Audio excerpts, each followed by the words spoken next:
Bonjour à tous les amis, on se retrouve pour la 14e étape du GNT 2023 sur l'hippodrome de Rouen. J'espère que tout le monde va bien. On va retrouver les résultats du week-end. On a fait vraiment une très belle semaine concernant les objectifs avec un magnifique report à 525 contre 1 lundi. Et on a tourné à 75%, 77% de réussite du côté des objectifs qui sont le cheval du jour, les deux repérés et le jeu bonus qui se trouve dans le JDT. Donc le JDT, je rappelle, il est accessible dans la souscription Journal des Trotteurs. Voilà, la souscription La Passion, c'est une souscription de soutien envers la chaîne. Donc il n'y a rien qui est écrit concernant le JDT. Donc ceux qui veulent passer de La Passion au JDT, il suffit de faire le changement dans vos avantages et YouTube calcule que la différence entre vos deux abonnements. J'espère que c'est clair. Donc c'est parti pour la présentation de ce GNT qui est pas mal. Un peu moins relevé que Nantes, mais pas mal au papier. Parcours de tenue avec 7 chevaux en tête, 7 chevaux au 25 mètres et 2 chevaux au 50 mètres. En réunion 1 course 1, départ 13h55. C'est parti pour la sélection. Base gagnante, on commence avec le numéro 4, Instrumentaliste. C'est un cheval qui sera plaqué devant, déféré derrière. Il a 5 ans, donc peut-être un bis repetita d'Idéal du Pommeau du côté de Nantes. Il n'y aura pas 8,50 mercredi, mais plutôt 5 ou 6. C'est un cheval que j'ai détecté à Bordeaux en 2021. Il peut tout faire dans un parcours, comme il a gagné groupe 2 et placé de groupe 2 dans la belle génération DI. Bien drivé avec Benjamin Rochard, Instrumentaliste peut s'imposer. L'opposition, ma deuxième base, le numéro 5, Elliot de KO. C'est la note le jour où c'est que je vous donne Gendréen en objectif.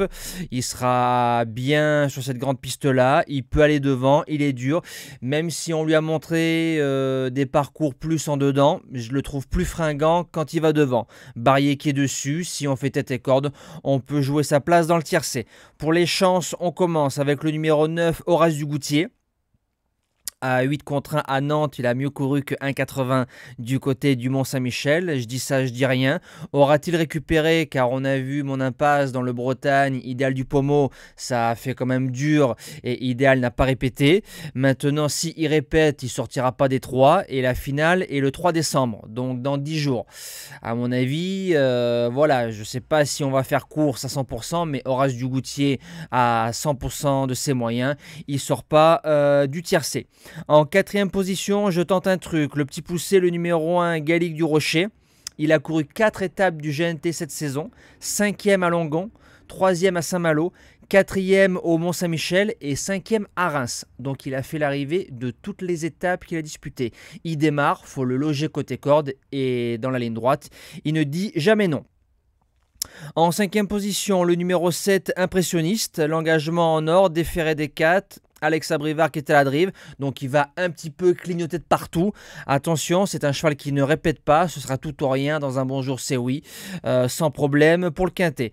En 6e position, le numéro 14, Emeraude 2B, elle a qu'une seule course dans les pattes, déféré des 4 plus Franck Nivard au 25 mètres.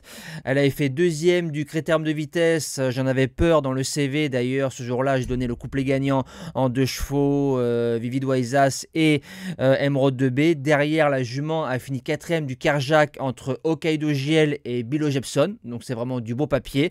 Elle sera sûrement pas à 100%. Mais bien drivé, c'est une jument qui va finir à fond dans la longue ligne droite de Rouen. En 7e position, le numéro 11, Gaspard de Brion. On l'a tapé en plein du côté de Toulouse à 5 contre 1 aux objectifs. Il revient bien au 25 mètres. Physiquement, il est beau. Physiquement, il est prêt. Mata Brevard qui est en forme avec les bons wagons. Il prendra la meilleure allocation possible. Et je termine avec le numéro 3, Galbin Raja. J'ai longuement hésité entre Galbin et Hidalgo des Noé. J'ai préféré le Rinja parce qu'il a été drivé en dedans du côté de Borelli, ça lui a plu, il a bien fini en s'imposant facilement et derrière pour sa course du 3 monté, devant il a fini bon deuxième. Alors comme c'est un cheval qui a quand même une certaine rate, en digne fils de Bird Parker, il gardera le meilleur lot possible. Voilà, je vous dis à demain pour un tout nouveau quintet, on sera encore avec les trotteurs du côté de Vincennes. Passez un bon GNT et bon quintet à tous.